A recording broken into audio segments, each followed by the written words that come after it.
cumplieron mis expectativas. Yo dije, a ver si alguien se juega y compra las medialunas, pero bueno, evidentemente. Bueno, lo que pasa es que también hay gente que se mudó, pero igual viene desde el mismo sector. Claro, con razón. Viene del mismo sector. Hay panaderías por todos lados, ¿no? Claro. Como que estamos en el centro. Sí, no, igual yo estoy tratando de pensar y estoy pensando todo mi trayecto a ver qué panadería hay.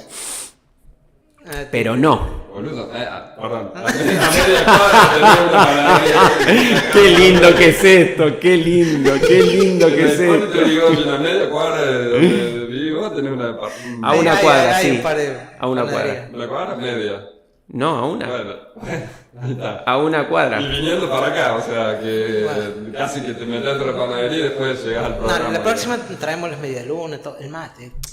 Y ese Sí, yo no sé si para comer, pero queda acá bien de Sí, imagen, digamos. Sí, Queda, sí. ¿Vieron como esos programas de... A mí una vez me invitaron a un programa en matutino Estás en masticando, en Córdoba. No, en Córdoba, que te servían todo, tenía platos de media luna que brillaban, estaban espectacular, así, Todo de plástico. brillan del almíbar, ¿no?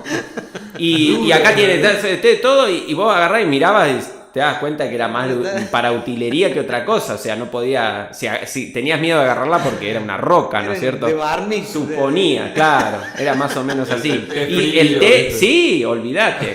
Entonces, sí, che, algo de esto, ¿qué se puede tomar acá, viste? Sí, Nada más. Claro. Es de adorno. Es como el programa, viste, de Mirta Legrand, que van todos, nadie come, calculo, en ese programa, porque, viste, como que Meten 2 o 3 bocados, ¿viste? Y es están- difícil, tener unas cámaras ahí arriba que el otro masticando. Claro. te tiro las preguntas, viste, que te deja atragantado. Sí, no, y además yo creo también que los que quieren meter un bocado y justo están masticando y está en el debate, sobre todo cuando son varios en la mesa, porque hay veces que son invitados medio especiales y son uno o dos, pero cuando son más justo y está. Y además creo que también tienen miedo de los primeros planos que lanzan, que quedan evidentes. Alguna lechuga en el diente, alguna... Imagínate Claro. un aparato, ¿no? Me Sí, quedo sí. arrancado ahí, ¿no? Buah. Bueno, Bueno, ¿qué vamos a hablar de la luz? De la oscuridad. bueno, perfecto. ¿Cómo andamos con respecto a...? Dejó el... Sí, claro. A ver, sí, ya lo sé, y es bastante molesto, por cierto. Pero siempre tengo que empezar yo. Vamos, que empiece César, dale. Que empiece César, dale. Bueno, tráeme la ¿Qué te guitarra. gustaría hablar, César? Un miércoles a la mañana, de qué tema actualidad, de deporte. Viniste en auto, pasaste por alguna panadería. Para mí no, porque no. Claro. La evidencia No, pudo haber pasado, pero... la dejó la factura del auto. Claro. Bueno, no, digamos, podemos empezar a hablar con eso del tema de la luz y la oscuridad en todo sentido, para echar luz a las penumbras, digamos. Y en ese sentido era un poco lo que hablábamos del el miedo que se percibe, digamos, en la sociedad, esa sensación de se termina el mundo, se acaba todo, y uno los ve y yo justo me acordaba, creo que era en Mateo, digamos, no voy a parecer un pastor citando, pero no es por eso, sino, y tampoco estaría mal, pero digo, hay que tener confianza, confiar en Dios, en la divina providencia, que no quiere decir, digamos, no hacer nada, sino hacer lo que uno tiene que hacer, pero el resto está en manos de Dios, de la divina providencia que siempre está. Y sin embargo uno los ve asustados, ve el comportamiento, ya es un comportamiento, digamos, más parecido al animal, irracional, que a un ser humano. Sí, en realidad, bueno, eso justamente estaba pensando esta mañana de ese clima enrarecido que en realidad ya mientras te escuchaba, pensaba que se convirtió en un patrón. Porque acá en Argentina es como que cada fin de año es como dice, bueno, vamos a ver qué pasa. Sí, en las conversaciones ya en torno a lo mismo. Y ni que hablar si hay elecciones como en esta ocasión. Entonces, es como que estamos muy acostumbrados a dejar el destino o el curso de los acontecimientos en manos de otros y esperar el golpe, ¿no? Esperar el golpe, prepararse como para lo peor, ¿no es cierto? Y si bien ya tenemos experiencia en este país de que han pasado muchas cosas, ¿sí? Deberíamos capitalizar esa experiencia para no repetir siempre el mismo problema. Entonces, si el miedo está fundamentado en algo que puede ser una posibilidad, ¿sí? Puede ocurrir, bueno, entonces la decisión es preparémonos, utilicémoslo para progresar, utilicémoslo para apalancarnos, no para sufrir y acurrucarnos y esperar el golpe de gracia, ¿no es cierto? Entonces, ya con los pensamientos y de encima después con las conversaciones predominantes, le damos mayor entidad a toda esa tiniebla, a toda esa oscuridad, para que el ambiente sea cada vez más tornando a lo apocalíptico, ya que mencionaste la Biblia, ¿no? Entonces, en definitiva, los que generamos este sistema, los que generamos los resultados en el mundo y lo que construimos la realidad, somos nosotros a través del vocabulario. Porque el vocabulario termina manifestando lo que predomina en los pensamientos y los pensamientos disparan las emociones y desde las emociones tomamos decisiones porque somos seres emocionales. Y dicho sea de paso, ya que estamos mencionando la Biblia, ahí dice claramente de la abundancia del corazón habla la boca, ¿no? Entonces, si lo que predomina en tu ser es este ambiente dudoso, de miedo, de incertidumbre, entonces vas a vivir reaccionando y no vas a decidir. Vas a sentir siempre que el control de tu vida está fuera y te vas a sentir un esclavo, ¿no es cierto? Entonces, creo que más allá de que sí hay una incertidumbre afuera, pero lo que nosotros tenemos el poder es que si vamos a permitir a tener esa incertidumbre adentro. ¿Y cómo? Bueno, creando seguridad en nosotros, porque dice, bueno, no sabemos qué va a pasar de la circunstancia, pero sí podemos tomar cartas en el asunto, tomar mejores decisiones, toda situación mejora con una mejor decisión. Como principio podemos empezar en crear un estado emocional colaborativo, de unión, que eso depende totalmente de nosotros y no del precio del dólar, por ejemplo. Entonces la emocionalidad no depende del precio del dólar. Ahora que nosotros atemos y reaccionemos de acuerdo al precio del dólar, eso es otra cosa, como hablábamos el lunes, ¿no?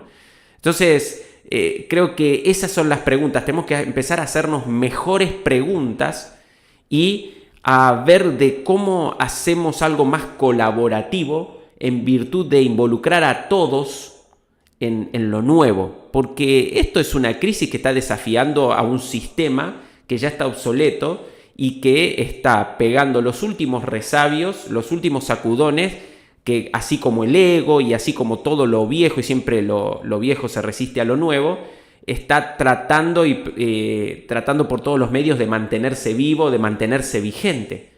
Pero en definitiva, nosotros tenemos que darle vida a lo nuevo. Me había quedado en mi Claro. A ver, yo trato de enfocarme en la solución, más que pero hay que tener, para enfocarse en la solución hay que tener un diagnóstico del problema primero. Creo que lo que pasa en Argentina, como en el resto del mundo, desde mi punto de vista, es una cuestión falta de claridad y de conocimiento, digamos. ¿Sí? Esto es lo que yo opino. Porque claramente no es casualidad que en Argentina 8 de cada 10 argentinos son ignorantes financieros. Entonces nos pasa lo que nos pasa, digamos, y después, explotó la cosa y nadie sabe para dónde va a salir. Ni siquiera les puedo contar en un rato para dónde va a salir, digamos. Hay que tener, digamos, de alguna manera un poco de conocimiento hay cosas que no son sostenibles y seguramente terminan, más allá que hay muchas variables que eso puede hacer que salga para un lado, salga para el otro, o se demore un poco más, o no. Pero creo que es eso, en definitiva. Por algo no hay educación financiera en ninguna de las primeras, si estamos hablando de lo que es educación financiera, ¿no? Por algo no hay educación emocional, por algo, se han perdido un montón de valores. No hay fe, justamente la fe, lo que decía César, no hay confianza, no hay compromiso en la sociedad, no hay perseverancia, no hay disciplina, para nada. Entonces, perdimos la fe, no tenemos conocimiento, digamos, obviamente el resultado va a ser lo que está pasando ahora, incertidumbre y va a ser, como yo lo veo, ¿no? De miedo, a ver, yo no sé no me acuerdo si era Javier Wolkoff, que en la Cábala, o no sé, ya tanto que estoy mirando de eso, no sé quién era exactamente que lo dijo, que el miedo no es más que ignorancia, digamos, de no saber lo que va a pasar, ¿sí? Y lo podés probar con varios ejemplos, que realmente te das cuenta que el miedo es la ignorancia de no saber lo que va a pasar. Entonces, a ver, echarle un poco de... Sí, corrijo. Miedo no es ignorancia de lo que va a pasar, porque nunca sabemos lo que va a pasar. Es ignorancia de quién sos y tus posibilidades. Bueno, porque es el único rango de acción que tenemos. Lo explica, por ejemplo, con un ruido que si estamos acá en esta habitación y sentimos el ruido en el otro lugar, si nosotros tenemos conocimiento de qué está pasando en la otra habitación, no vamos a tener miedo. Ahora, si sentimos un ruido y no sabemos qué es lo que es, ahí es donde tenemos el miedo, digamos. A ver, en la cuestión financiera, si quiere, es casi, lo diría como bastante simple, ¿sí? Porque es una cuestión racional, o sea, y ni siquiera es emocional, que las emociones, a ver, hay una parte emocional que juega en la cuestión financiera, pero no es tan complicado de entender, digamos, que recién ahora mucha gente al generarle dolor empieza a involucrarse y empieza a entender de cómo funciona esto de la maquinita y cómo queda tan en evidencia que recién empezamos a entender esta cuestión. A ver, creo que deberíamos aprender para no seguir cometiendo los mismos errores, porque esto ya viene pasando económicamente en Argentina los últimos 100 años, digamos, viene pasando. Es echar luz y dar conocimiento. Nadie nos ata, digamos, a que nosotros podamos ofrecer ese conocimiento si lo tenemos. Y el tema que yo por ahí veo, que hay gente que se queja, te dice, che, no sé qué está pasando, que esto va al problema, pero cuando le querés explicar lo que aparenta ser una solución, no te dan bola. O sea, no le interesa, no tiene el deseo, ¿no? Como de querer salir de esa situación. Lo digo porque en estos días y el día de ayer, yo estuve muy solicitado pidiéndome consejos. Cuando yo le decía hace años atrás de lo que estaba pasando y lo que iba a pasar, nadie me da bola. Más, me ofrecí dar cursos de gratis, digamos. Y no me escuchaban, sinceramente no me escuchaban. Ayer, más de 100 personas me contactaron para pedirme consejos, cuando ya está la bomba a punto de explotar, digamos. Entonces, ¿qué digo con esto? Ya esto tiene que servir para que empecemos a tomar conciencia y aprendamos una vez por todas dos cosas fundamentales, que es educación financiera, o debe estar en la cuestión pública, o por el lado de afuera la gente debe tener ese conocimiento porque es tu moneda, es lo que todos manejamos.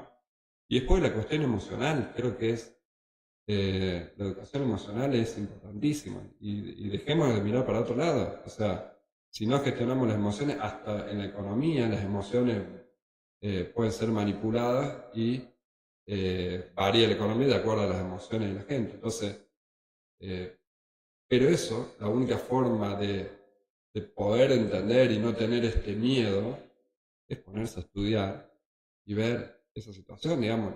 En vez de ponerte a mirar una película, en vez de ponerte a mirar una serie, en vez de ponerte a mirar un bailando, no sé qué, entretenerte, realmente darle conocimiento que te va a servir para tu vida diaria, digamos. Por lo menos eso es lo que yo veo, digamos. Después, claro, sí tenés miedo. Y sí tenés miedo porque no sabés para dónde va a explotar, porque no entendés de dónde el miércoles viene el problema. El problema es repetitivo, o sea, hace 100 años que viene pasando lo mismo. O sea, alguna vez tenés que detenerte, hacer un puto curso de educación financiera, que hay gratuitos en internet, y vas a entender de dónde viene el problema. Entonces, cuando vayas a votar, y tal vez tenga un poco más de claridad para dónde vas a ir a votar y no vas a votar siempre lo mismo. Más allá que no quiere decir que la solución sea alguno de los que está hoy. Pero te va a ayudar a entender mucho más el problema y no tener esa incertidumbre y ese miedo. O en la cuestión justamente emocional. Ponete a estudiar desarrollo personal. A ver, si no puedes, porque eso desencadena que después tu cuerpo tenga millones de problemas y estés enfermo. Bueno, anda a la raíz, que son las emociones. Pero dedicarle tiempo a eso, a estudiar. No, me voy de joda, no, me voy para entretenerme un rato, a ver si me olvido. Lo único que estás haciendo es tirar la basura abajo de la mesa. Pero no, y así vas a vivir con el problema siempre. Y después, claro, están los otros que aprovechan esa situación y dicen, bueno, está bien, esta gente está deprimida, este coso, le vendo entretenimiento, le vendo pastillas y genero todo un negocio con esa historia. Pero depende de vos, depende de cada uno de nosotros adquirir conocimiento. Tenés los libros que siempre estuvieron, como ustedes los dicen, y también hoy lo tenés al alcance de la mano, digamos. O sea, tenés videos de YouTube de educación financiera, digamos, porque ni siquiera es una cuestión económica ya. O sea, si no tenés dinero, andate a una plaza que hay wifi gratis o andate a algún lugar que tengas internet, casi todo el mundo tiene un teléfono, y empezá a aprender. Dejá porque así, si no, vas a vivir con miedo toda la vida y no se van a resolver ningún problema. Eso es lo que yo veo. Y veo también que la información está disponible, o sea, el conocimiento está, rebalsa por todos lados. Ahora tenemos que tal vez tener el deseo en la hora que, por ejemplo, los argentinos aprendamos un poco de educación financiera. Después no nos quejemos los políticos.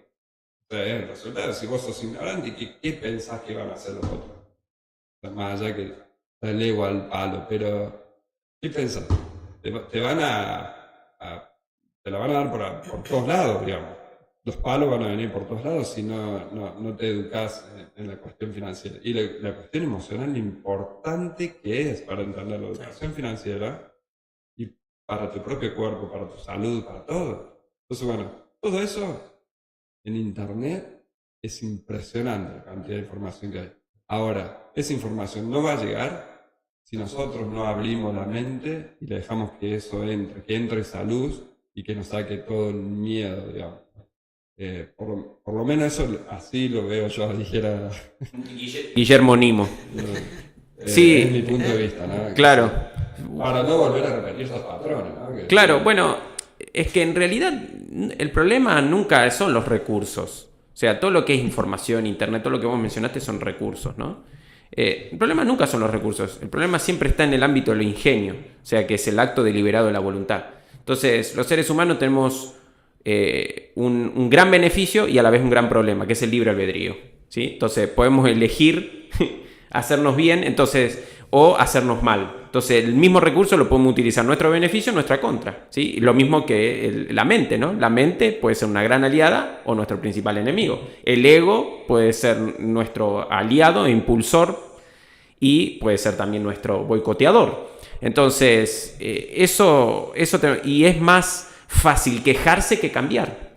¿Está? Entonces, eso ya está en la naturaleza humana, estuvo siempre, y la tecnología puede cambiar, los recursos pueden ser más sofisticados, pero en definitiva la naturaleza humana siempre sigue siendo la misma.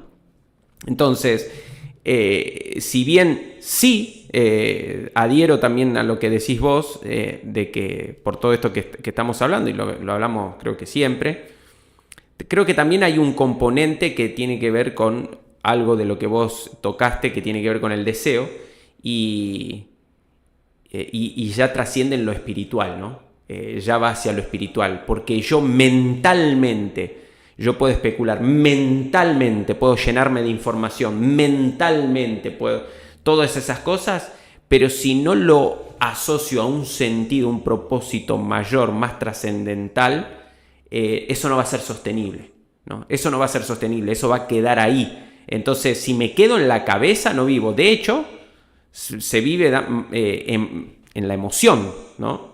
No en la cabeza. Entonces hay gente que queda en la cabeza y no aprovecha, no se abre a la vida, no experimenta, no vive, ¿sí? No siente, no se permite, está desconectada de la vida porque está solamente, predominantemente en lo mental, en lo calculado. Y ahí está el nivel de supervivencia, ¿no es cierto? Entonces, creo que en esta generación y el nivel de desafío que tenemos como humanidad, creo que estamos siendo desafiados ya a otro nivel y que está siendo desafiado, yo ayer justamente lo compartía esto, tenemos que preguntarnos qué parte nuestra está siendo desafiada, porque esa parte que está siendo desafiada es la que necesitamos trabajar, es la que necesitamos abrirnos, ¿no es cierto?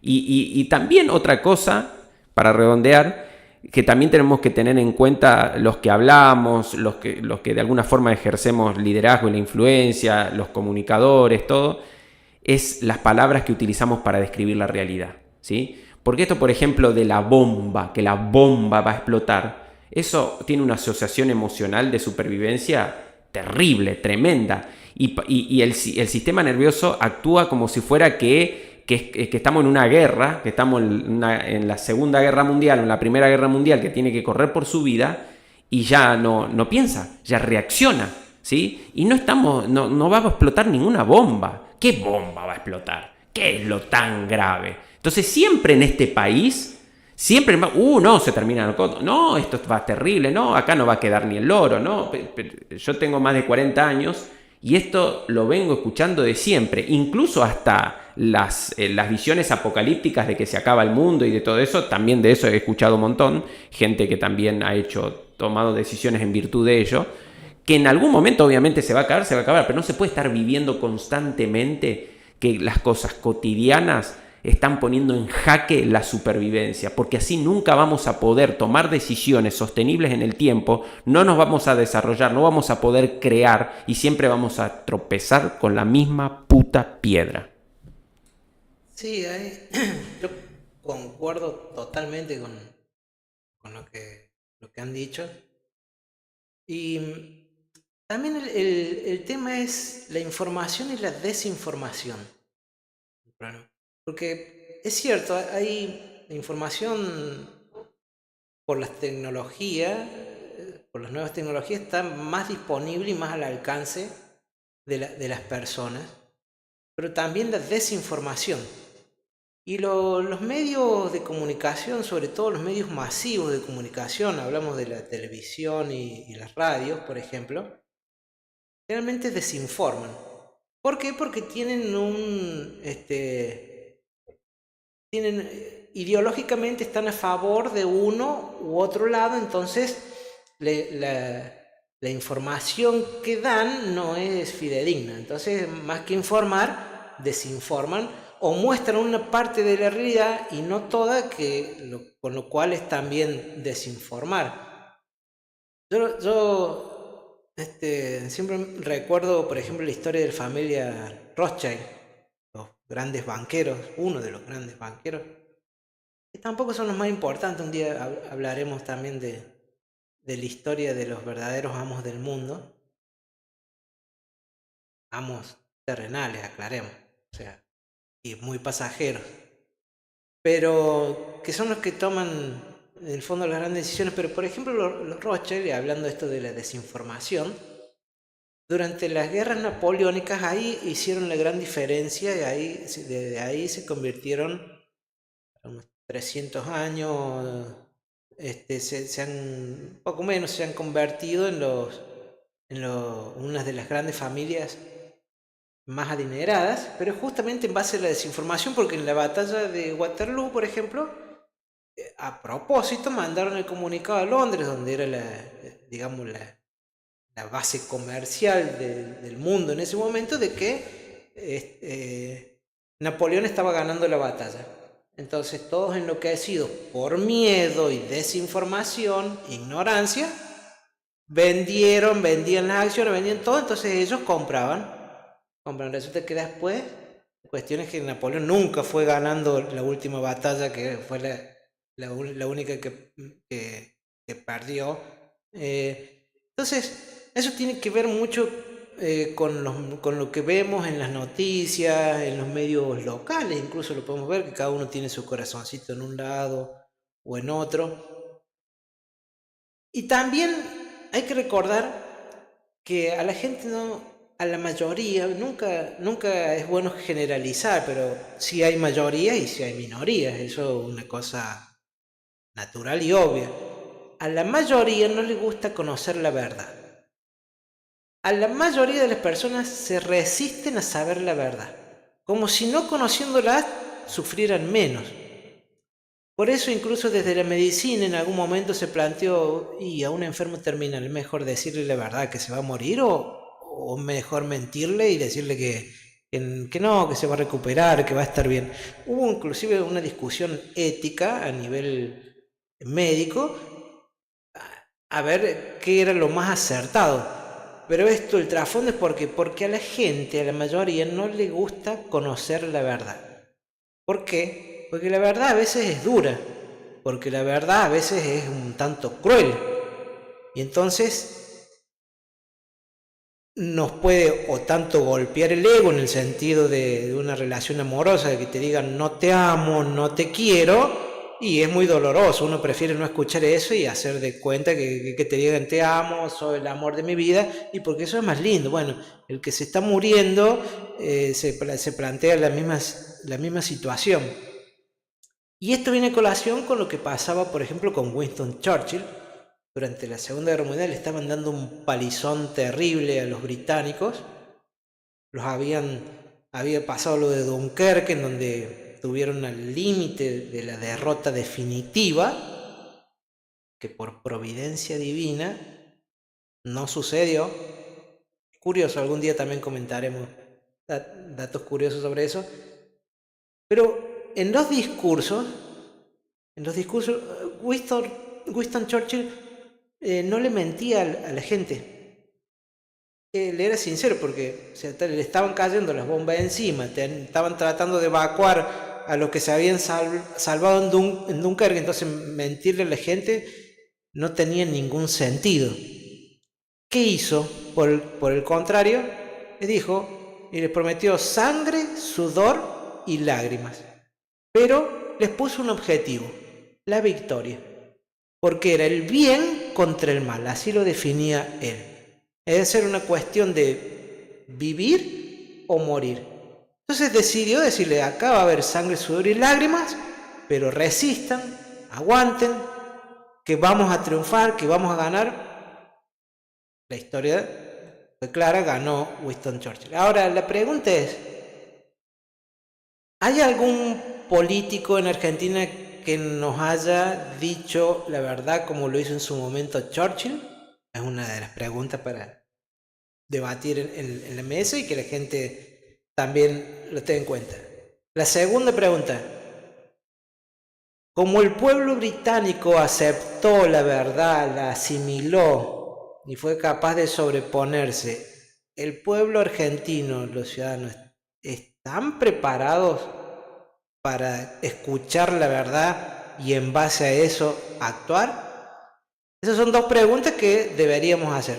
Otra cosita que me gustaría comentar es el 2001, por ejemplo. Lo que decía Fer, lo que decíamos nosotros, que siempre esto venimos escuchando, y siempre fin de año y ahora con elecciones peor y todo, que el dólar, que esto vuela todo por el aire, que va. En el 2001 no voló todo por el aire, pero digamos que hubo un lío bastante importante a nivel nacional, en donde hubo incluso muertos, represión, hubo de todo, corridas bancarias. Bueno, ¿y qué era lo que gritaba la gente? ¿Y qué venía pidiendo la gente desde hacía un tiempo antes? Que se vayan todos. Que se vayan todos. Ahora, claro, esto tiene una explicación desde los estudios psicológicos o sociológicos, pero resulta que no se fue nadie. Quedaron los mismos, y no solo que no se fue nadie, quedaron los mismos, sino que la gente siguió votando los mismos. O sea, más allá de que yo estoy en desacuerdo con este tipo de democracia, pero es como que te den a elegir con qué te querés suicidar, con una pistola, con un cuchillo o con una soga. Esas son las opciones que te dan. Vos tenés que elegir con qué suicidarte. Esa es la trampa de este tipo de democracia, en donde uno no elige realmente, sino que te ponen las opciones que ellos quieren, en este caso los partidos, y uno elige entonces con qué manera suicidarse, la menos dolorosa. Entonces, la gente tiene poca memoria, y además tiene tanto lío en la cabeza, porque acá el argentino piensa en dólares. Y el gran miedo de fondo es que se dispara el dólar y vuela todo. Ese es el miedo de fondo. O el miedo más importante. Entonces, bueno, se trabaja o debería trabajarse en algo así, pero yo apelo a que la gente tenga memoria de lo que pidió en su momento y cómo fue su accionar a lo largo de los 20 años que siguieron. Y por último, me gustaría hablar de la oportunidad. Era un poco lo que decía Nahuel acerca de un buen consejero financiero o un buen consejero en cuanto a liderazgo emocional, como en el caso de Fer y vos en el caso financiero. Lo importante que es eso en cualquier sociedad, en cualquier ámbito, y cómo lo asocio yo a la oportunidad. Porque ustedes se mueven en el ámbito de Río Cuarto e incluso fuera de la provincia, incluso hasta fuera del país y todo. Pero la gente no le saca el provecho que podría sacarle a los buenos consejos y asesoramiento que podrían darle. Entonces, los griegos tenían, entre muchos dioses, tenían a Cronos, que era el dios del tiempo lineal, presente, pasado, futuro, el tiempo que construye el ser humano para ordenarse mejor y planificar. Y tenían el Kairos. El Kairos era el tiempo, ellos le llamaban el tiempo oportuno o el tiempo ideal. En la teología cristiana el Kairos es el tiempo de Dios, ¿sí? Que tiene un parecido a lo que los griegos llamaban. ¿Y cómo lo representaban los griegos? Era una cabeza calva o una gran barba larga que pasaba más alto que la altura de los mortales. Era la oportunidad.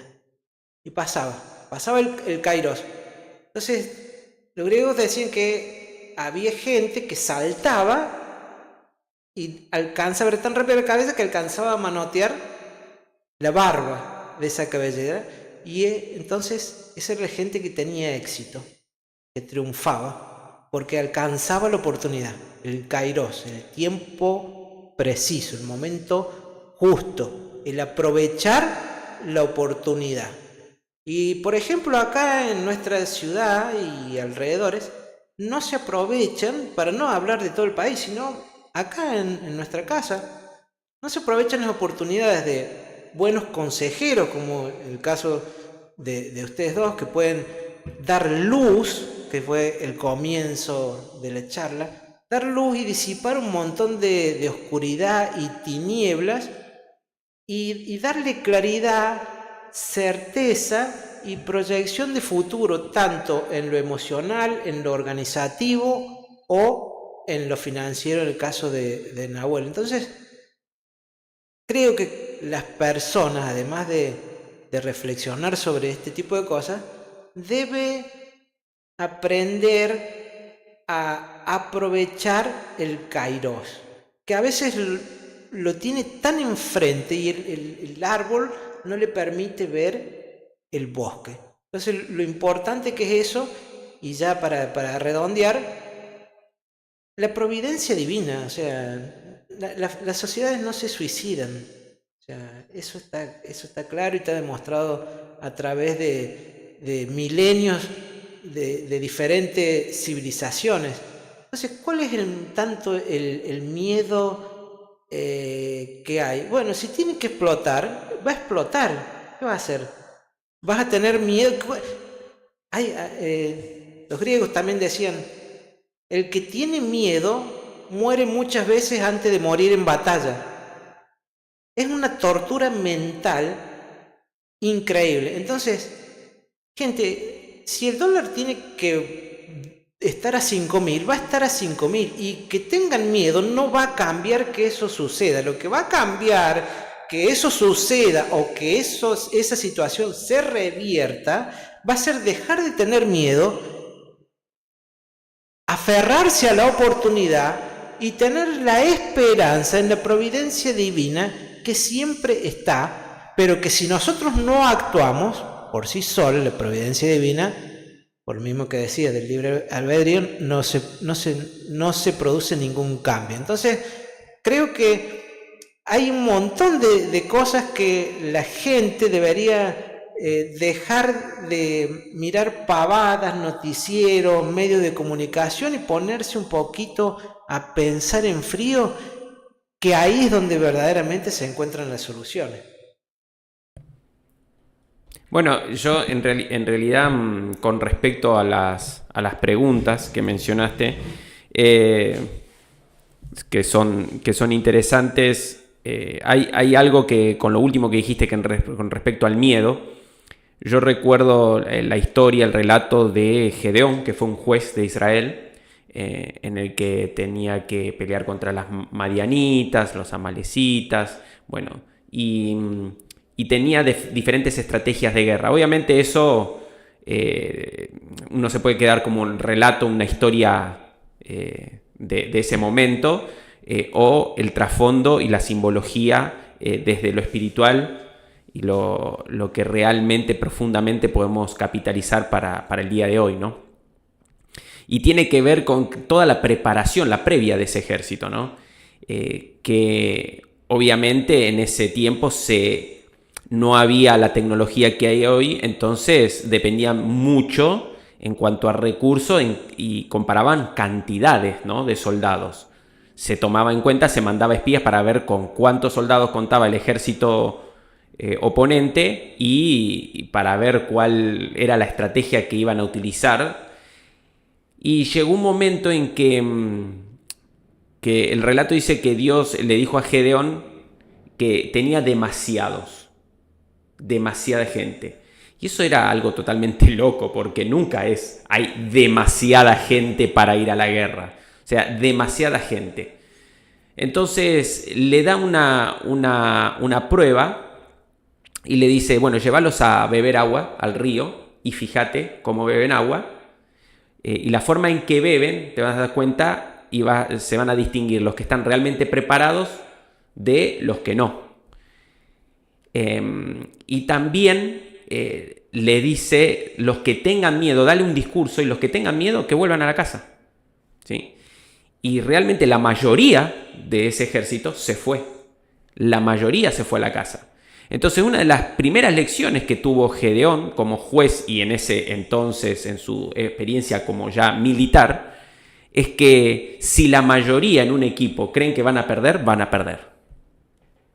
¿Sí? Porque donde va el enfoque va la energía. Hay otra forma que también las escrituras hablan de eso, y que dice, donde esté el tesoro, ahí estará tu corazón. ¿No es cierto? Entonces, quedémonos realmente con los menos, con los pocos, pero los realmente comprometidos.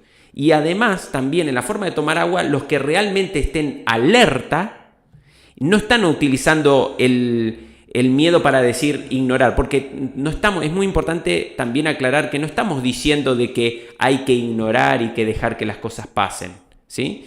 No. Hay que utilizar esa información, la información del miedo en un aviso fundamentado. Decir, bueno, perfecto, entonces preparémonos. ¿Cómo podemos prepararnos? Bien, entonces estemos alerta, ¿sí? Entonces tenemos que tener esa alerta y estar preparados para lo que el miedo nos está avisando, no anularnos, ¿no? Pero siempre la decisión va a ser nuestra, porque el problema es cuando dejamos que la emoción decida, y para eso tenemos las decisiones. Entonces, ¿cuál es la parte que estamos siendo desafiados? Y por otra cosa también, por otro lado, tiene que ver con el tema de que obviamente la sociedad no quiere la verdad, ¿sí? Quiere la anestesia, ¿sí? Y la anestesia son los relatos, es el entretenimiento, como decía Nahuel, es el hecho esto de que los demás se hagan cargo de mi vida. Y también, vos decías, están los mismos que el 2001. Claro que están los mismos que el 2001 y que antaño también, ¿no? Porque los que no están es porque se murieron. No es porque dijeron, che, yo es demasiado ya, no quiero más, ¿no? Entonces, en definitiva, ¿qué pasa eso?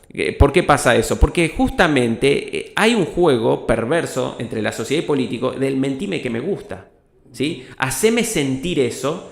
Créeme, por eso se busca tanto, sobre todo en este país culturalmente y a lo largo de Latinoamérica bastante, no todos, pero bastante, esos liderazgos mesiánicos, ¿no? Esos discursos épicos de decir, sí, porque yo, entréguenme sus vidas en mis manos, ¿no? Esas cosas de decir, sí, la gente quiere creer eso, necesita creer eso, ¿no? Y quiere a alguien que los guíe. ¿Por qué? Porque después quiere a quien echarle la culpa. ¿No es cierto? Renuncian a la responsabilidad. Y eso pasó también en la época de Moisés. Tenían la chance de tener cara a cara los secretos de cómo funciona el universo, este mundo, el alma y absolutamente todo. Dice, nosotros tenemos que creer a vos. Dejá, porque hay demasiado fuerza, demasiado compromiso, estamos demasiado expuestos, demasiada disciplina. Hay que prepararse demasiado. Hay que pagar un precio demasiado alto. Deja que nosotros sigamos la joda. Vos vas a te bautizamos como líder y te damos bola a vos. ¿No es cierto? Entonces, esto ya es, insisto, siempre de la naturaleza humana. Constantemente de la naturaleza humana. Y además, esto que dice, la gente tiene poca memoria. Antes por ahí tenía poca memoria en cuanto a años, ¿no? Después en cuanto a meses. Ahora es el minuto a minuto, porque justamente la saturación de información, que vos llamabas mucho desinformación, las saturaciones justamente la utilizan para que lo que te indignaste esta mañana, que por ahí has visto en las noticias, a las 12 ya fue reemplazado por otra cosa. ¿Me explico? Sí, sí. Y eso ya lo saben, y la saturación de información es justamente parte de ese mismo circo y estrategia.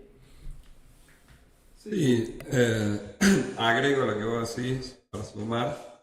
Creo que la gente, generalmente no quiere pagar el precio.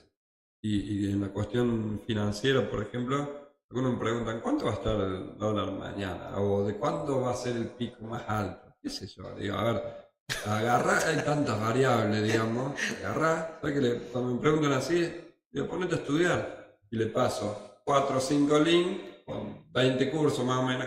Obviamente no van a querer pagar el precio. Son demasiados para decidir. Bueno, y obviamente me preguntan por qué, porque no quieren pagar el precio de ponerse a estudiar y ver las variables y entender un poquito. Es más fácil, como vos lo decías, de que uno se coma todos los libros y hacerle caso a eso. Y si equivoca, es culpa de él, digamos, no es culpa mía, digamos, ¿no? Y debo agregar el comentario al margen. Por eso está teniendo tanto éxito la inteligencia artificial en muchos casos. Porque le mandan a la inteligencia artificial que haga un resumen. Que hagan un resumen y todo eso, así ellos se evitan estudiarlo y hablarlo y razonarlo por ellos mismos. No, ahí difiero con vos. Sí, yo ya sé que ibas a diferir. Yo ya sé que ibas a diferir. En el caso mío personal, utilizo la inteligencia artificial obviamente para resumen, para fortalecerme, por ahí porque quiero seguir aprendiendo. Obviamente no confío en todo lo que me dice la inteligencia artificial, tampoco puedo estar validando absolutamente todo, me pasaré toda la vida validando si tiene razón o no tiene razón. Muchas veces pido la fuente de donde saca la información la inteligencia artificial. Para estudiar de dónde viene la fuente, puedes ver a ver si tiene algo más de credibilidad o no.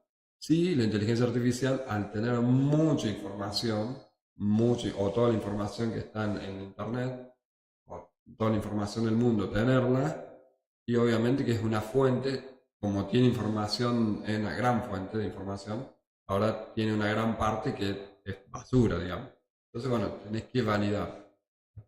Yo generalmente lo que hago es meterle fuente confiable de mí, o sea, yo le pongo mi fuente y la uso para hacer resumen o cuestiones así, donde yo sé la fuente, digamos. Y es otra forma, el 90 y pico por ciento lo que hace le pregunta a la inteligencia artificial y la inteligencia artificial va a buscar a ese mundo de información y trae cuestiones como Bueno, vos decís, está basura, perfecto, ponele, pero es basura. un recurso que también lo puede usar a favor o en contra, es como cualquier otro recurso, pero antes de la inteligencia artificial había otra que ahora evolucionó con la inteligencia artificial, pero era el asistente de Google, el asistente de Amazon, Alexa, estaba en los Samsung tenemos otro que no sé, Bixby creo, sí, Bixby, no lo uso, pero bueno. Y en el que, che, ¿cómo está el tiempo? ¿Qué esto? Preguntarle. Y no está mal eso, no estoy diciendo que algo está bien o está mal, porque además no soy nadie y además todo eso es relativo, que esté bien y está mal. En definitiva, es decir, hasta qué punto generó dependencia eso, la dependencia, y yo no utilizo la cabeza, ¿sí?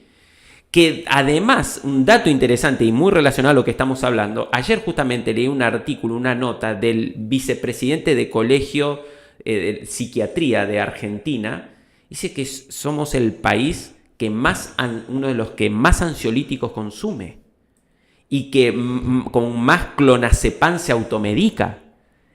Chocho los que fabrican. Entonces realmente el hecho de siempre depender de factores externos para que se ocupen de mí, porque también los vicios emocionales, ¿sí? Y las drogas en todos los sentidos, ¿no? Porque la sobreinformación también es una droga.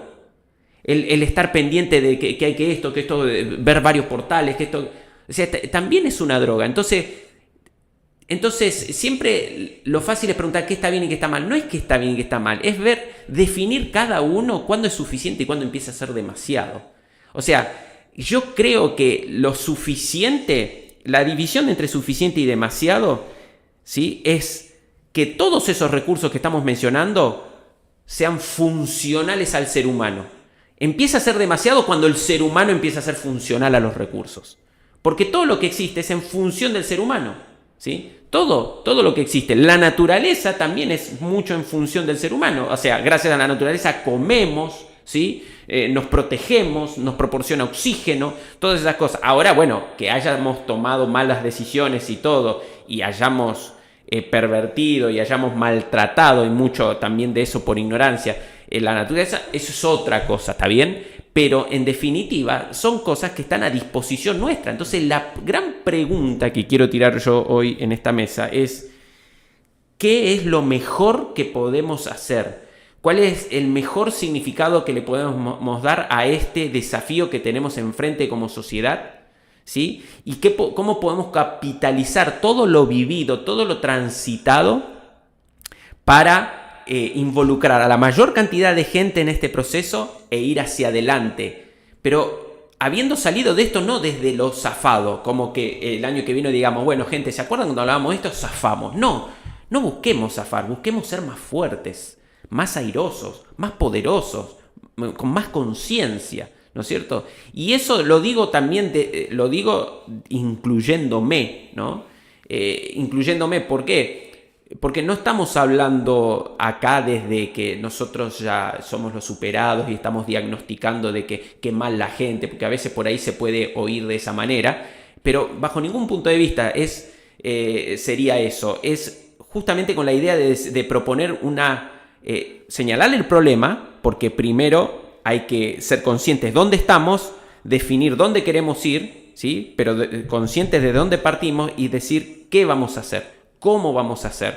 Y para eso tenemos que generar acuerdos, gente. Sí, yo quiero ahí agregar algo que no sé si lo dijiste o lo dije yo hace un ratito, pero no sé si quedó bien claro, que siempre estás pagando un precio. Siempre, siempre. Como es libre albedrío, vos elegís qué precio pagar. Digamos, o te pones a estudiar, o la vida te va a pegar 150 millones de cachetazos para que aprendas. Y ese es el objetivo que venga, que para aprender, digamos. Entonces, o es como por las buenas y por las malas, digamos. A ver, ¿cuál elegís? A ver, no aprendiste y bueno, ahora va, el poder adquisitivo tuyo quedó chiquito así, digamos. Y en definitiva, después eso también repercute a todo, porque nos empobrecemos todo. Entonces, a ver, creo que sacar provecho de eso demuestra que también es que en el mismo mundo lo estamos viendo, digamos. A ver, de no tener esa empatía con el otro, de alguna manera, yo creo que hay que enfocarse en la solución, a ver cómo hacemos, difícil, me parece, pero cómo hacemos para que todo el mundo se eleve en conciencia, digamos, con estas cosas. Porque ya está demostrado que solo no nos salvamos. Entonces, a ver cómo hacemos para que todos nos salvemos de alguna manera, ¿no? A ver, está claro que es el aprendizaje y decir, bueno, lo que vos decías, Fer, recién, bueno, che, caímos 50 veces en la misma, aprendamos, bueno, aprendamos de esto, o vamos a aprender a los golpes, o te agarras un libro y te pones a aprender un libro, un video, no queda otra, digamos, o sea, pero... Sí, en realidad se aprende haciendo. En el libro se adquiere conocimiento o información, como quiera, pero se aprende probando. Es poniendo por obra las conclusiones que sacás y lo que entendés de ese libro que vos mencionás o de la información. El tema es que también hay una trampa en la adquisición de conocimiento, es que el cerebro, la mente, no sabe distinguir realidad de fantasía. Entonces muchas veces es como ver una película. Emocionalmente parece que estás adentro, estás sintiendo lo que siente el personaje, y todo eso es cuando lees un libro, una novela, lo que fuere. Entonces estás teniendo la emoción de cambio, pero cuando cerrás el libro la realidad sigue igual, no cambió nada. Cuando terminó la película o la serie no cambió nada, ¿sí? Entonces es lo mismo que como tener un sueño, ¿no? Una ensoñación. Cuando volvés, salís a la calle, todo sigue igual. Entonces lo único que cambia la realidad es la acción. ¿Sí? Es la acción, es acción diferente, y la acción diferente conlleva nuevas decisiones, y obviamente nuevas decisiones de nueva información, que ahí va lo que vos decías, ¿no es cierto? Pero eso es fundamental. Pero es como un paso, ¿no? Así, bueno, primero, me nutro de información para Claro. tomar acción. Claro. Digamos. O sea, la información sin acción no tiene ningún sentido, digamos. Claro. Ahora, el tema es que si no tengo información, porque no elijo entretenerme, o sea, ahí estoy pagando un precio bajo. Digo, bueno, está bien, yo en vez de ponerme a leer un libro de economía o qué sé yo, me voy a poner a ver el bailando. No sé, no tengo nada contra el bailando, ¿no? Pero digamos, a ver, de uso de ejemplo, el entretenimiento, digamos, fue uno de los más mirados en Argentina. Está bien, bárbaro. Pagaste estabas tirado en el sillón mirando el bailando, perfecto. Después estás pagando ahora, cuando no entendés un pedo que está pasando en la economía, cuando te tomas 150 pastillas para ver si calma un poco la ansiedad porque no sabes si vas a perder el laburo, porque ¿qué es esto de aportar valor? ¿Cómo que tengo que aportar valor al mundo? ¿Qué será eso? Porque yo siempre tuve un sueldo fijo y ahora no tengo derecho a que me paguen mis vacaciones y todo eso, o sea, ¿cómo es? O sea, vivir en un mundo... No, entonces más fácil salgo y hago una marcha para en contra de lo posible que puede llegar a ganar, digamos, a ver, creo... Viste que lo de la marcha la tenía que haber, ahora sí está liberado, viste, ahí respiró, ahora se terminó de liberar, ahora podemos terminar el programa y ya hizo catarsis, ya está. Lo dijo. A ver, porque de alguna manera, creo que esto es clave, estás pagando el precio, vos lo elegís, o sea... Y si no lo aprendes, y de alguna manera en la vida te lo vas a saber de otra manera, de la mala manera. Te va a cagar a cachetazos para que aprendas de una vez. Entonces, cada uno elige. Lo bueno del libro verde es que vos podés elegir. O aprender por las buenas o aprender por las malas. Por ejemplo, eso es lo que yo digo de mi experiencia. ¿No? Y sí, seguimos sin aprender. Gente que me llama y diciendo, a ver, hace 2 años fui, más o menos aproximadamente 2 años, al mismo lugar que veía hoy, al CESI, vino Adrián Radier, un economista, y comentó todo lo que está pasando ahora. Lo loco de todo eso, que había gente que le decía, pero no hay otra salida. No, le decía, esta es la salida. Porque si no tomamos esta salida, siempre vamos a ir inflando la pelota que en algún momento va a reventar. Querés llamarle piñata, bomba, como más amigable si querés le ponemos piñata, qué sé yo. para no ponerle una bomba, para no relacionarlo. Pero es una cosa que se fue inflando y que en algún momento eso es el precio que fuiste acumulando de no haberlo pagado en un momento, lo vas a pagar más adelante, digamos. Siempre estás pagando un precio. Entonces, y había mucha gente ahí y no hay otra forma. No, le decía, no quería pagar el precio. Más vale. Más No vale. quería pagar el precio, no, pero se lo explicaba con lógica, ¿sí? Quería vivir en la mentira, quería que el tipo Sí. le dijera, no, hay una salida mágica. Sí, que le acá promete. Quería una charla política, no técnica. Claro, técnicamente, no hay otra, toma, cosa, esto, o sea, punto. Y no, pero se asustaban, viste, cosas. No, pero era una negación de no querer ver la realidad. Bueno, eso tiene relación con lo que él decía, Totalmente. con la pregunta que él decía, ¿habrá algún político que en algún momento dijo la verdad? Y no, porque eso es un costo político. Claro. Y además un asesor político de los más importantes de Latinoamérica siempre dice, cuando lo consultan los periodistas, dice, no, porque la gente no quiere, encima que la está pasando mal, Jaime, sí. Encima que la gente es impopular eso. Entonces la gente, y él mismo lo valida y lo dice, la gente no es que quiere la verdad, y no quiere escuchar malas noticias. No quiere decir que por eso se va de vacaciones y posterga, por ejemplo... Bueno, Menem no era Menem que decía si yo hubiese dicho la verdad. No me votaban. hubiese Bueno, pero votado, por eso digo sea, que está el mentime que me gusta. Ahora, la mentira tiene un peso, un costo, y la verdad tiene un costo, pero la única que nos hace libres es la verdad. Porque otra de las frases célebres de Winston Churchill, ya que lo mencionaron, es justamente aludiendo a la verdad. Puede ser ridiculizada, ignorada, tapada, bastardeada, pero al final ahí estará, ¿no? O sea, la verdad es algo perenne, es algo que prevalece más allá de las circunstancias. Lo otro cae por su propio peso, no es sostenible, ¿no? Pero yo, lo que yo suelo generalmente proponer y recomendar a mis clientes y es las preguntas que yo me hago en situaciones así y me enfoco es, en estas situaciones de apriete, sí, está perfecto saber un poco de finanzas, ¿no es cierto? Proteger el patrimonio, cómo aumentarlo, bueno, todas esas cosas obviamente. Pero por otro lado, la pregunta es, si no me está alcanzando lo que me está entrando es porque no estoy aportando suficiente valor. Entonces, a veces... queremos quedarnos con lo mismo. La crisis es cuando lo que hacía ya no me alcanza como me alcanzaba antes, sea lo que sea. Eso es crisis, ¿no? La crisis antes sea el cambio.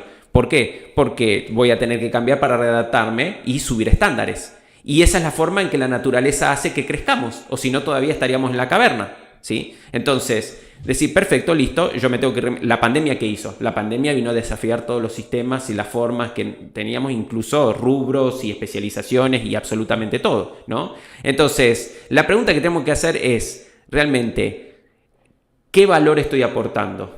Realmente, ¿desde qué manera quiero hacer la diferencia? Cuando nosotros nos enfoquemos en esa elevación que vos decías, que vos preguntabas, ¿cómo podemos elevarnos? Una manera de amar al prójimo es entregarle mi mejor trabajo posible. Entonces, cuando yo me dedico... El mayor valor. Claro, cuando yo me dedico, cuando yo le estoy dando mi energía, mi tiempo, mi dedicación, mi enfoque, le estoy dando mi vida, ¿está? Entonces, cuando yo voy al mercado en decir, vengo a dar, en vez de decir, che, ¿cómo puedo zafar? ¿Cómo me pueden dar? ¿Cómo puedo zafar con un sueldo? Porque yo me tengo que garantizar... El animal, el de la supervivencia, el mercado lo repele. Porque dice, acá no vengas a sacar, acá venía a colaborar. Acá, sobre todo en crisis, acá estamos enfrentando algo. Vení a hacer la diferencia. Si vas a ser uno más del montón, vas a valer nada del montón.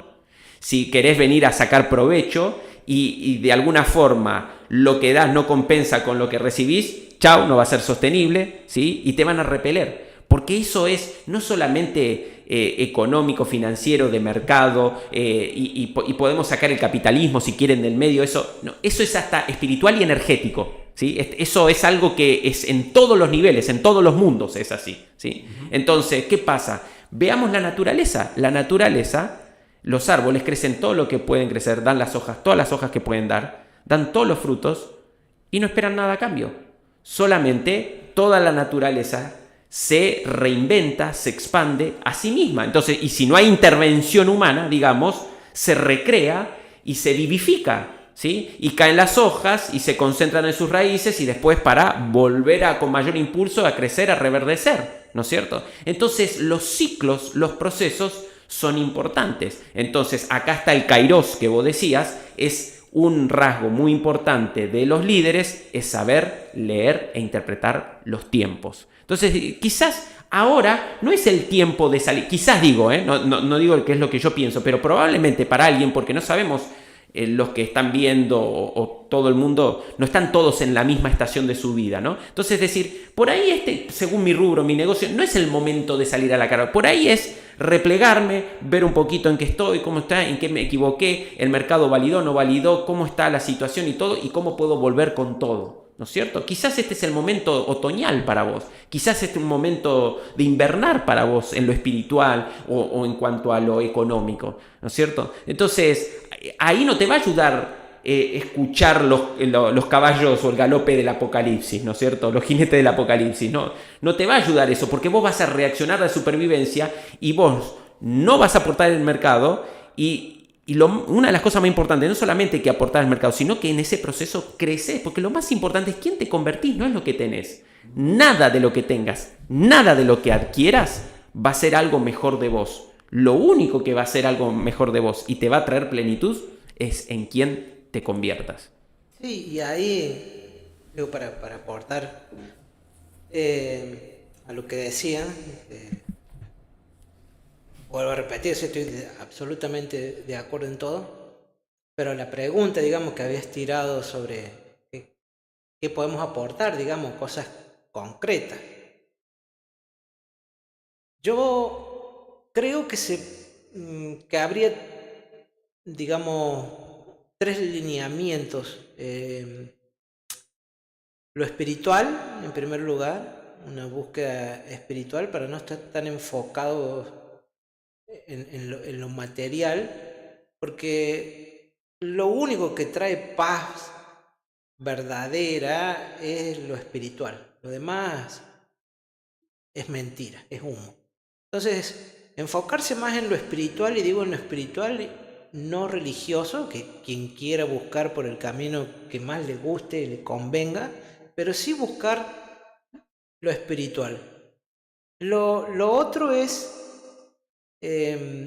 viviendo en el mundo de la materia, los dos componentes fundamentales que son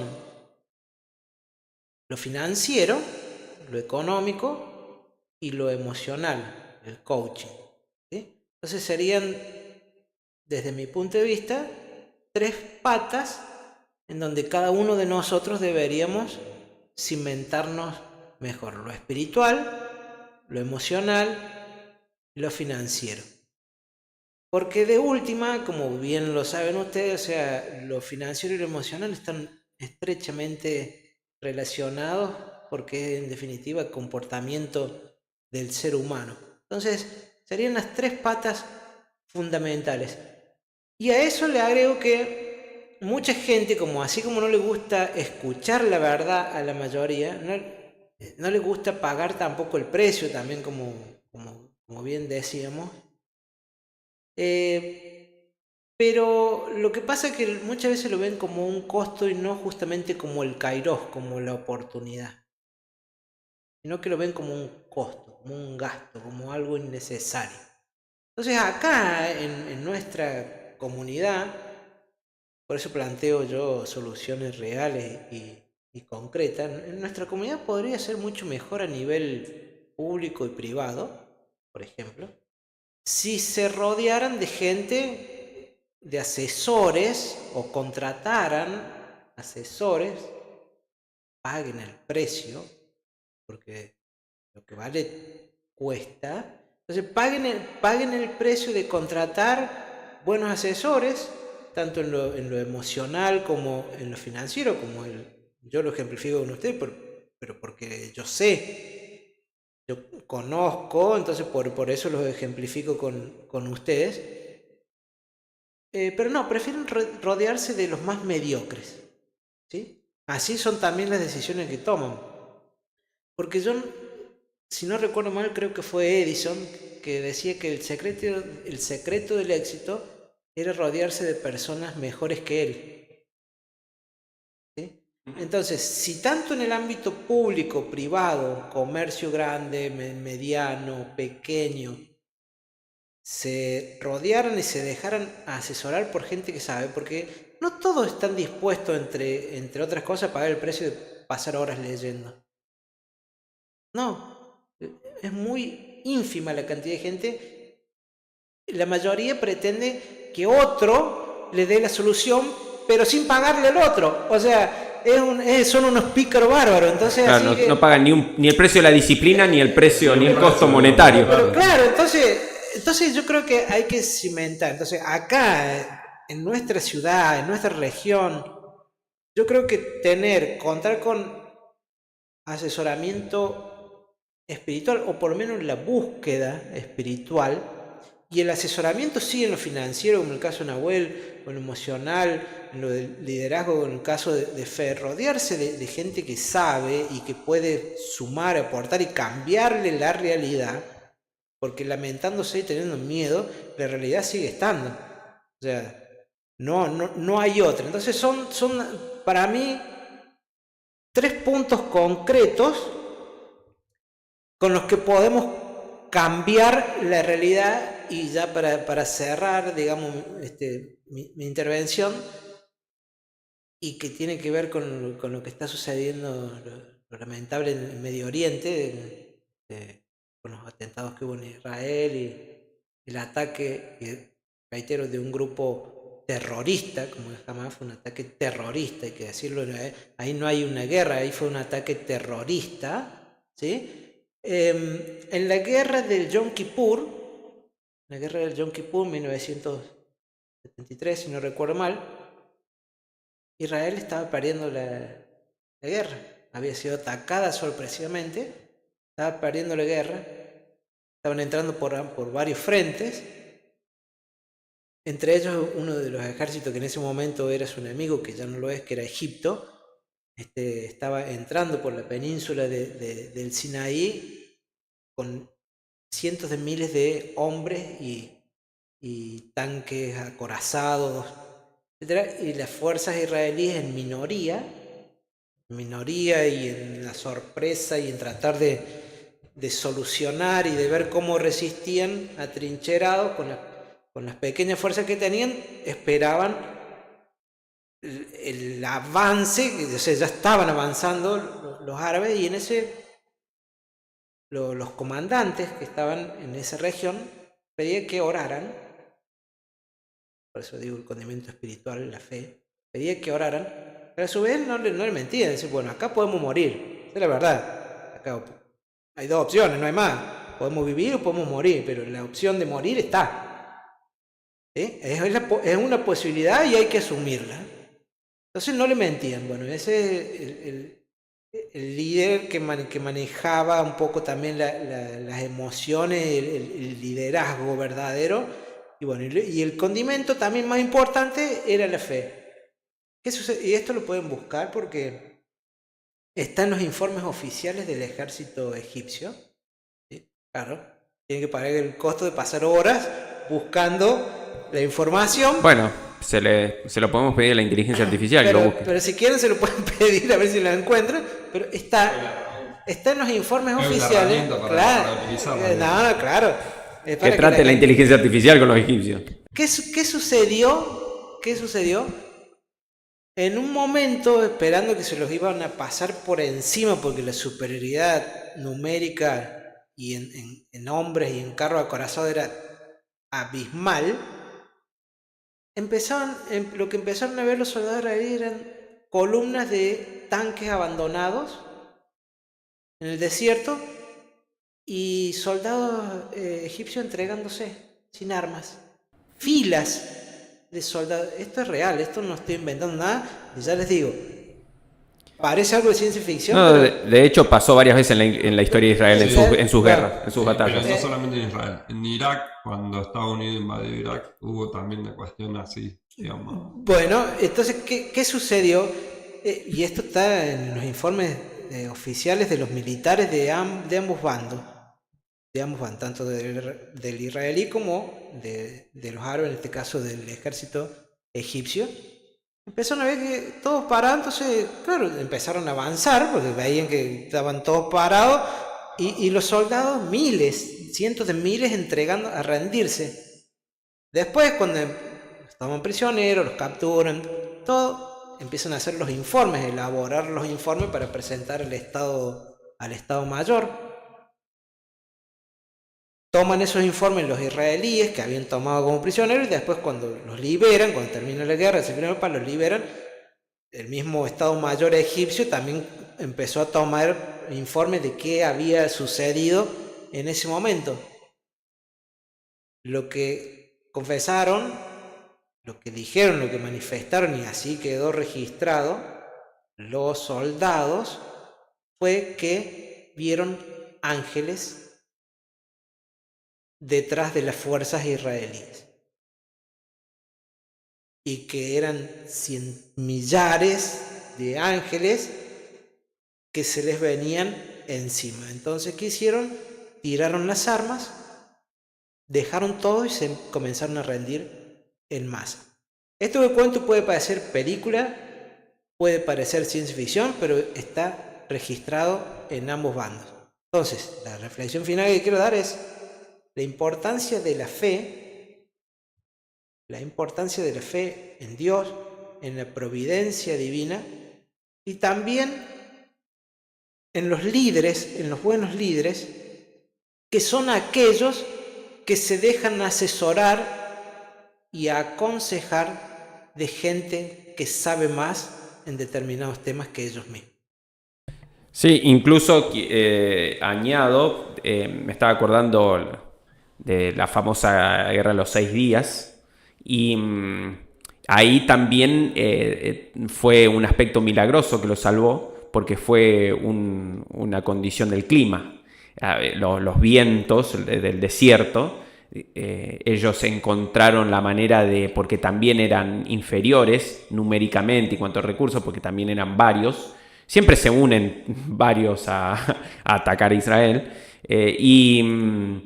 Y bueno, ahí también ganaron por la confusión de la tormenta del desierto, ¿no es cierto? De la tormenta de arena, ¿no es cierto? Entonces ganaron ellos, o sea, pero ¿qué pasa? Ellos eran menos, pero había un aspecto que ellos pudieron tener aún todo más punterías con sus tanques que el enemigo, y el enemigo estaba totalmente en confusión total.